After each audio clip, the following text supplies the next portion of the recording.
Now, I've done a few videos recently where I've looked at my favorite rum cocktail, I think probably ever. It's a cocktail that I rock out on every single hen party cocktail masterclass every weekend, and it always goes down the storm, and it's a Guava Daiquiri. I've done videos where I've showed you my Guava Daiquiri. I've done videos where I've swapped rums, done a little experiments. But in this cocktail creation, so this is part of my 100, I've taken the elements of the Guava Daiquiri and just built it out slightly differently. Hey rum friends, welcome back to the channel. My name's Steve the Barman, bartender for over 30 years, rum lover for God knows how long. But even I'm going to admit, like, we've all been there.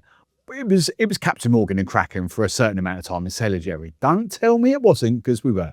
But anyway, here on this channel and on another channel that's still getting tens of thousands of views, we did deep dive into rum between 2021 and 2024. But now here on this channel, I am trying to create 100 brand new rum cocktails.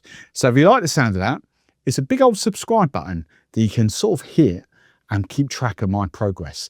And all the recipes will always be in the description, along with some other fun stuff. So go and check out the big old description below this video. Right, let's dive in. Woohoo!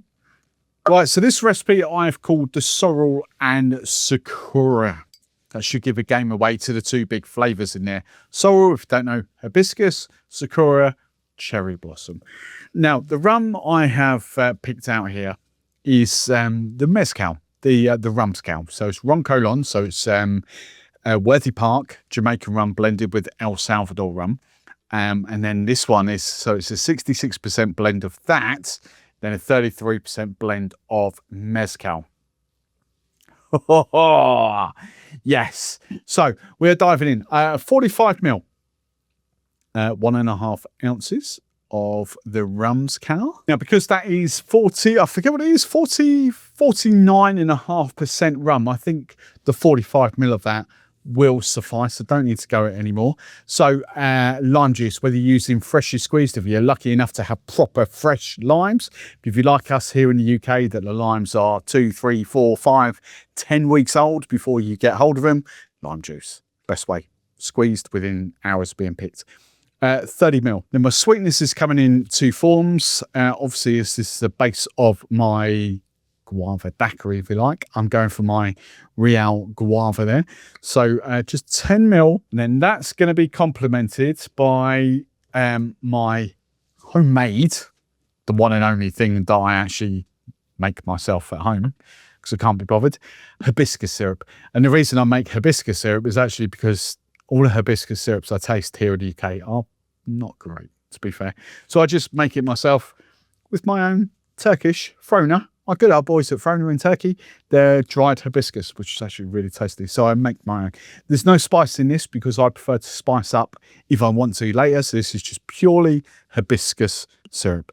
And I'm just going for 10 ml. Right, so as typical fashion, if you've watched any of the previous 31 of these cocktails now, you'll know I do the sour first, so rum, lime, sugar, and then we go out from there.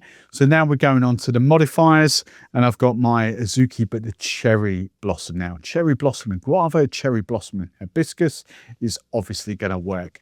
10 ml. Now, I could have taken that in multiple different directions after that, but I opted to stay where we were.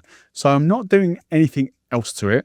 All I'm literally going to do is the close-up we'll see. I've got some foamers here because I want a nice white layer of foam on top, just purely for aesthetics. So we're going for 8 drops of these foamers. Right, good shake. And now I'm just going to strain into this beautiful little glass. A couple of ice cubes in there. Could have gone crushed ice, but I wanted the foamers just to create a nice white foam on top.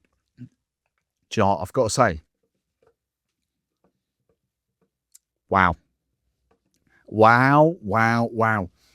The rum is beautiful. I'm not sure how this video drops in comparison to episode 2 of the Rum Hour, where I've used the base rum to neat test and daiquiri test and mixer test. But wow, this rum certainly elevates this cocktail. That is phenomenal. It's beautiful. So I don't lose any of my Guava Daiquiri vibes that I absolutely love. But what I do get now in addition is just this beautiful layer of floralness. You've got hibiscus punching out on one side. You've got cherry blossom punching out another side. And it's still light, clean, crisp, bright. It's floral. It's fun. It's fruity. It's just beautiful. That is 100% making the 100 with no questions asked. And that's probably making, if that doesn't make the top 10, I will be absolute gobsmacked, because that's next level. That's fantastic. Joe, I can't say anything more about that. I don't know how I would riff it up. I don't know how I would take it in a different direction. That is just the complete riff on my favorite Guava Daiquiri. That's just nailed. That's making me a lot of money if I had a bar and that was on the cocktail menu. Absolutely. So if you like this, if you want to see more of my 100 brand new rum cocktails, make sure you subscribe to the channel. Do go and check out the video description, because there's some fun stuff for you to sort of check out and get involved with down there. But the next video will be on screen right there. Could be education. It could be another cocktail. We'll play Lucky Dip. But this, Jesus, this is getting polished off.